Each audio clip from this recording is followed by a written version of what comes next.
হরে কৃষ্ণ। আজ 22শে ফাল্গুন 1431 ও 7ই মার্চ 2025 শুক্রবার। আজ আমি ভাগবতম পাঠ করছি। ভাগবতমের চতুর্থ স্কন্ধ প্রথম ভাগ সপ্তম অধ্যায় দক্ষের যজ্ঞ অনুষ্ঠানের শ্লোক 1 থেকে 10। নারায়ণ হে নারায়ণ ভবভয়হরণম নারায়ণ লক্ষ্মীকান্তম কমলনয়নম মঙ্গলচরণম নারায়ণ। সপ্তম অধ্যায় ভাগবতম পাঠ চতুর্থ স্কন্ধ প্রথম ভাগ দক্ষের যজ্ঞ অনুষ্ঠান। শ্লোক 1। মৈত্রেয় উবাচ ইত্তো যে নানুনীতেন ভবেন পরিতুষ্যতা অব্বোধায়ী মহাবাহো প্রহস্য শ্রুয়তামিতি। অনুবাদ। মৈত্র ঋষি বললেন, হে মহাবাহ বিদুর, ব্রহ্মার অনুনয়ের দ্বারা পরিতুষ্ট হয়ে তার উত্তরে শিব হাস্যপূর্বক বলেছিলেন। ইতি শ্লোক 1। শ্লোক 2। মহাদেব উবাচ নাঘং প্রজেশো বালানাং বর্ণয়ে নানু চিন্তয়ে দেব মায়াভিভূতানাং দণ্ড শস্ত্র ধৃত ময়া। অনুবাদ। শিব বললেন, হে পূজ্য পিতা ব্রহ্মা, দেবতারা যে অপরাধ করেছেন সেই জন্য আমি কিছু মনে করি না, কারণ এই দেবতারা শিশু সুলভ নির্বোধ। তাদের অপরাধের গুরুত্ব আমি তেমন দিই না। তাদের সংশোধন করার জন্যই কেবল আমি দণ্ড দিয়েছি। তাৎপর্য। দণ্ড 2 প্রকার। তার একটি হচ্ছে বিজেতা কর্তৃক তার শত্রুকে দেওয়া দণ্ড, এবং অন্যটি হচ্ছে পিতার পুত্রকে দেওয়া দণ্ড। এই 2 প্রকার দণ্ডের মধ্যে আকাশ পাতাল পার্থক্য রয়েছে। শিব প্রকৃতপক্ষে একজন বৈষ্ণব, হরে কৃষ্ণ, একজন বৈষ্ণব, ভগবানের এক মহান ভক্ত, এবং সেই সূত্রে তার নাম আশুতোষ। তিনি সর্বদাই সন্তুষ্ট, এবং তাই তিনি কারো প্রতি শত্রু ভাবাপন্ন হয়ে ক্রুদ্ধ হন না। তিনি কোনো জীবের প্রতি বৈরী ভাবাপন্ন নন। পক্ষান্তরে তিনি সর্বদা সকলের শুভকামনা করেন। তিনি যখনই কোনো ব্যক্তিকে দণ্ড দেন, সেই দণ্ড পিতা কর্তৃক পুত্রকে প্রদত্ত দণ্ডেরই মতো। পিতা তুল্য শিব কোনো জীবের, বিশেষ করে দেবতাদের কোনো অপরাধ গুরুতরভাবে গ্রহণ করেন না। ইতি শ্লোক 2। শ্লোক 3। প্রজাপতের দগ্ধ শীর্ষ্ণ ভবত্তজ মুখং শির মিত্রস্য চক্ষুষে কেত ভাগং সবহির্ষ ভগ। অনুবাদ। শ্রী শিব বললেন, যেহেতু দক্ষের মস্তক দগ্ধীভূত হয়ে ভস্মসাৎ হয়েছে, তাই তিনি একটি ছাগলের মস্তক প্রাপ্ত হবেন। ভগ নামক দেবতা মিত্রের নেত্রের দ্বারা তার যজ্ঞভাগ দেখতে পাবেন। ইতি শ্লোক 3। শ্লোক 4। পুষাতু যজমানস্য দদ্ভির্যক্ষুতু ইষ্টভূক দেবা প্রকৃত সার। হরে কৃষ্ণ। দেবা প্রকৃত সর্বাঙ্গা যে ম উচ্চে সনং দদু। অনুবাদ। পূষা কেবল তার শিষ্যদের দ্বন্দ্বের, হরে কৃষ্ণ, পূষা কেবল তার শিষ্যদের দন্তের দ্বারা চর্বণ করতে পারবেন, এবং তিনি যখন একলা থাকবেন তখন তাকে কেবল পিষ্টক ভোজন করেই সন্তুষ্ট হতে হবে। কিন্তু যে সমস্ত দেবতারা আমাকে যজ্ঞভাগ দিতে সম্মত হয়েছেন, তাদের সর্বাঙ্গের ক্ষত থেকে তারা সম্পূর্ণ সুস্থ হয়ে উঠবেন। তাৎপর্য। পুষার, হরে কৃষ্ণ, পুষার চর্বণ করার জন্য তার শিষ্যদের উপর নির্ভরশীল হতে হয়েছিল, অন্যথায় তিনি কেবল পিষ্টক ভোজনে সমর্থ হয়েছিলেন। এইভাবে তার হরে কৃষ্ণ, এইভাবে তার দন্ত চলতে থাকে। যেহেতু তিনি তার দন্ত প্রদর্শন করে শিবের প্রতি অবজ্ঞা করে হেসেছিলেন, তাই তিনি আহারের জন্য তার দন্ত আর ব্যবহার করতে পারেননি। পক্ষান্তরে বলা যায়, শিবের বিরুদ্ধে তার দাঁত ব্যবহার করার ফলে তার দাঁত না থাকাই ভালো ছিল। ইতি শ্লোক 4 শ্লোক 5। বাহুভ্যামশ্বিন পুষ্ণ হস্তাভ্যাং কৃতবাহব ভবন্ত ধৈর্যবশ্চান্নে বস্তুস্বরূর্ভিগুর্ভবেৎ। হরে কৃষ্ণ, আমি শ্লোকটা একবার পাঠ করছি। শ্লোক 5। বাহুভ্যামশ্বিন পুষ্ণ হস্তাভ্যাং কৃতবাহব ভবন্ত ধৈর্যবশ্চান্নে বস্তুস্বরূর্ভিগুর্ভবেৎ। অনুবাদ: যাদের বাহু কেটে গেছে তাদের অশ্বিনী কুমারদের বাহুর দ্বারা কাজ করতে হবে, এবং যাদের হাত কাটা গেছে তাদের পুষার হস্তের দ্বারা কর্ম করতে হবে। পুরোহিতদেরও সেইভাবে কার্য করতে হবে, আর ভৃগু ছাগলের দাড়ি প্রাপ্ত হবেন। তাৎপর্য: দক্ষ যে ছাগলের মস্তক প্রাপ্ত হয়েছিলেন সেই ছাগলের দাড়ি লাভ করেছিলেন। দক্ষের একজন মস্ত বড় সমর্থক ভৃগু মুনি। আধুনিক বৈজ্ঞানিকেরা বলে যে মস্তকই বুদ্ধিমত্তার কারণ, কিন্তু দক্ষের মস্তক বিনিময় থেকে প্রতীত হয় তা ঠিক নয়। দক্ষের মস্তক এবং একটি ছাগলের মস্তিষ্ক সম্পূর্ণরূপে ভিন্ন, কিন্তু দক্ষ একটি ছাগলের মস্তক প্রাপ্ত হওয়া সত্ত্বেও নিজের মতোই কার্য করেছিলেন। তা থেকে সিদ্ধান্ত করা যায় যে জীবাত্মার চেতনাই বুদ্ধিমত্তার কারণ। মস্তিষ্ক হচ্ছে কেবল একটি যন্ত্র, যার সঙ্গে প্রকৃত বুদ্ধিমত্তার কোনো সম্পর্ক নেই। প্রকৃত বুদ্ধি, মন এবং চেতনা স্বতন্ত্র জীবাত্মার অংশ। পরবর্তী শ্লোকগুলিতে দেখা যাবে যে দক্ষতার নিজের মস্তক হারিয়ে একটি ছাগলের মস্তক পাওয়া সত্ত্বেও পূর্বের মতোই বুদ্ধিমান ছিলেন। তিনি শিব এবং বিষ্ণুর সন্তুষ্টি বিধানের জন্য অত্যন্ত সুন্দরভাবে প্রার্থনা করেছিলেন, যা একটি ছাগলের পক্ষে সম্ভব নয়। তার ফলে স্থির নিশ্চিতভাবে সিদ্ধান্ত করা যায় যে মস্তক বুদ্ধিমত্তার কেন্দ্র নয়, জীবাত্মার চেতনাই বুদ্ধিমত্তা সহকারে কার্য করে। সমগ্র কৃষ্ণ ভাবনামৃত আন্দোলনের উদ্দেশ্য হচ্ছে চেতনাকে শুদ্ধ করা। মানুষের কী ধরনের মস্তিষ্ক আছে তাতে কিছু যায় আসে না, কারণ তিনি যদি তার চেতনাকে জড় বিষয় থেকে কেবলমাত্র শ্রীকৃষ্ণে স্থানান্তরিত করেন তাহলে তার জীবন সফল হয়। ভগবদ্গীতায় হরে কৃষ্ণ, ভগবদ্গীতায় ভগবান স্বয়ং প্রতিপন্ন করেছেন যে কেউ যখন কৃষ্ণ ভাবনা গ্রহণ করবেন তখন তিনি যতই অধঃপতিত হন না কেন তিনি জীবনের সর্বোচ্চ সিদ্ধি লাভ করেন। বিশেষ করে কেউ যখন কৃষ্ণ ভাবনা লাভ করেন তার বর্তমান জড় শরীর ত্যাগ করার পর তিনি তার প্রকৃত আলয়ে ভগবদ্ধামে ফিরে যান। ইতি শ্লোক 5। শ্লোক 6। মৈত্রেয় উবাচ তদা সর্বাণি ভূতানি শ্রুত্বা মৃষ্টমোদিতম পরিতুষ্টাত্তভিস্তাত সাধু সাধিত্যোত্থাব্রুবন। অনুবাদ: মহর্ষি মৈত্রেয় বললেন, হে বিদুর, সেখানে উপস্থিত সমস্ত ব্যক্তিরা বরদানকারীদের মধ্যে সর্বশ্রেষ্ঠ শিবের বাণী শ্রবণ করে অন্তরে অত্যন্ত সন্তুষ্ট হয়েছিলেন। তাৎপর্য: এই শ্লোকে শিবকে মৃষ্টম বলে বর্ণনা করা হয়েছে, অর্থাৎ তিনি হচ্ছেন সমস্ত বরদানকারীদের মধ্যে সর্বশ্রেষ্ঠ।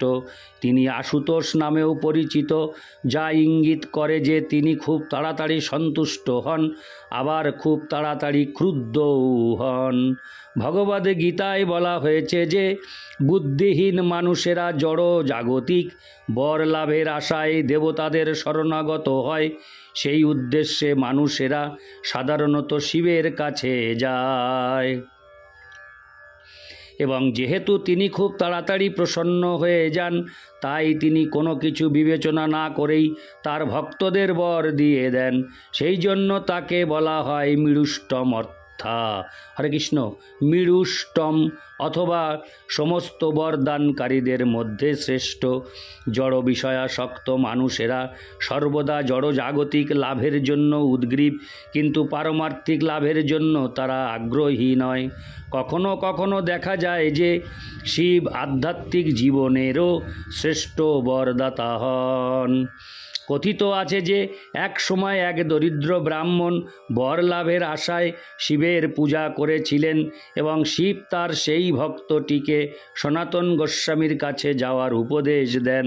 ভক্তটি সনাতন গোস্বামীর কাছে গিয়ে তাকে বলেন যে শিব তাকে তার কাছে যাওয়ার উপদেশ দিয়েছেন সর্বশ্রেষ্ঠ বর লাভ করার জন্য। হরে কৃষ্ণ, সর্বশ্রেষ্ঠ বর লাভ করার জন্য সনাতন গোস্বামীর একটি পরশমণি ছিল, যা তিনি আবর্জনার মধ্যে রেখে দিয়েছিলেন। সেই দরিদ্র ব্রাহ্মণটির অনুরোধে সনাতন গোস্বামী তাকে সেই পরশমণিটি দেন, এবং তার ফলে ব্রাহ্মণ অত্যন্ত আনন্দিত হন। এখন তিনি সেই পরশমণিটির স্পর্শের দ্বারা লোহাকে সোনায় পরিণত করে যত ইচ্ছা স্বর্ণ সংগ্রহ করতে পারতেন। কিন্তু সনাতন গোস্বামীর কাছ থেকে চলে যাওয়ার পর তিনি ভাবতে লাগলেন, এই পরশমণিটি লাভ করাই যদি সর্বশ্রেষ্ঠ বর লাভ হয়, তাহলে সনাতন গোস্বামী কেন সেটি আবর্জনার মধ্যে রেখেছিলেন? তাই তিনি সনাতন গোস্বামীর কাছে, হরে কৃষ্ণ, তাই তিনি সনাতন গোস্বামীর কাছে ফিরে গিয়ে জিজ্ঞাসা করেছিলেন, প্রভু, এইটি যদি সর্বশ্রেষ্ঠ বর লাভ হয়ে থাকে, তাহলে আপনি কেন এই আবর্জনার মধ্যে রেখে দিয়েছিলেন? সনাতন গোস্বামী তখন তাকে বলেছিলেন, প্রকৃতপক্ষে এটি সর্বশ্রেষ্ঠ বর প্রাপ্তি নয়, কিন্তু আপনি কি আমার কাছ থেকে সর্বশ্রেষ্ঠ বর লাভ করার জন্য প্রস্তুত আছেন? ব্রাহ্মণটি বলেছিলেন, হ্যাঁ প্রভু, শিব আমাকে আপনার কাছে পাঠিয়েছেন সর্বশ্রেষ্ঠ বর লাভ করার জন্য। সনাতন গোস্বামী তখন তাকে বলেছিলেন সেই পরশমণিটিকে নিকটবর্তী কুণ্ডের জলে ফেলে দিয়ে তার কাছে ফিরে আসতে। দরিদ্র ব্রাহ্মণটি তাই করেছিলেন, এবং তিনি যখন ফিরে এসেছিলেন তখন সনাতন গোস্বামী তাকে হরে কৃষ্ণ মহামন্ত্রে দীক্ষিত করেছিলেন। এইভাবে শিবের আশীর্বাদে ব্রাহ্মণটি শ্রীকৃষ্ণের সর্বশ্রেষ্ঠ ভক্তের সঙ্গ লাভ করেছিলেন, এবং তার ফলে হরে কৃষ্ণ কৃষ্ণ কৃষ্ণ হরে হরে, হরে রাম রাম রাম হরে হরে এই মহামন্ত্রে দীক্ষিত হয়েছিলেন। ইতি শ্লোক 6। শ্লোক 7। তত মিত্রাংশমামন্ত্র সুনাশীরা সহর্ষিভি ভুয়স্তদ দেব যজনং সমীর্দ্রেধসজু। অনুবাদ। তারপর মহর্ষি, শ্লোক 7 অনুবাদ। তারপর মহর্ষি প্রধান ভৃগু, হরে কৃষ্ণ, প্রধান ভৃগু শিবকে যজ্ঞস্থলে আসতে আমন্ত্রণ জানিয়েছিলেন। এইভাবে ঋষিগণ, শিব ও ব্রহ্মা সহ দেবতারা সেই স্থানে গিয়েছিলেন যেখানে মহাযজ্ঞ অনুষ্ঠিত হচ্ছিল। তাৎপর্য: দক্ষের দ্বারা আয়োজিত যজ্ঞ শিবের প্রভাবে পণ্ড হয়েছিল, তাই সেখানে ব্রহ্মা এবং মহর্ষিগণ সহ উপস্থিত সমস্ত দেবতারা শিবকে বিশেষভাবে অনুরোধ করেছিলেন যাতে সেখানে এসে তিনি পুনরায় যজ্ঞাগ্নি প্রজ্বলিত করেন। শিবহীন যজ্ঞ বলে একটি প্রচলিত প্রবাদ রয়েছে, যার অর্থ হচ্ছে শিবের উপস্থিতি ব্যতীত যজ্ঞ অসফল হয়। ভগবান শ্রীবিষ্ণু হচ্ছেন যজ্ঞেশ্বর, তবুও প্রতিটি যজ্ঞে ব্রহ্মা এবং শিব প্রমুখ সমস্ত দেবতাদের উপস্থিতি আবশ্যক হয়। ইতি শ্লোক 7। শ্লোক 8। বিধায় কাৎস্যেন্ন চ তদো যদাহ ভগবান ভব সন্দধূকস্য কায়েন শবনীয় পশশির। অনুবাদ: সব কিছু ঠিক শিবের নির্দেশ অনুসারে সম্পন্ন হওয়ার পর দক্ষের দেহে যজ্ঞের নিমিত্ত পশুর মস্তক যোজনা করা হয়েছিল।